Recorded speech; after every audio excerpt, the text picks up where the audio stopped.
में आधा से ज़्यादा तो नेपाली लोग हैं। दिल्ली में उधर को काम करने के लिए जाता है ना नेपाल से, इसलिए उधर ज़्यादा है। मुंबई में, दिल्ली में, बेंगलोर में ज़्यादा है। यहाँ बेंगलोर में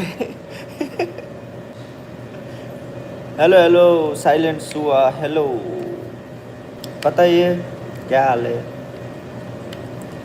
हाँ जी। दिल्ली में क्या मोमो खाया आपने? मोमो खाया? मोमो मोमो ज़्यादा मिलता है यहाँ। उधर नेपाली आदमी सेल करता है ना, ठेला लगा के।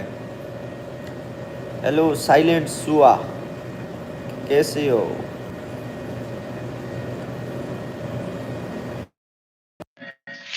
पूजा परम्पार, आपका फुल नेम क्या है? मेरे को समझ में नहीं आया। पूजा है बाद में पीछे क्या है? परमार यार, वेरी टेस्टी। टेस्टी होता है। और क्या क्या ट्राई किया बताओ।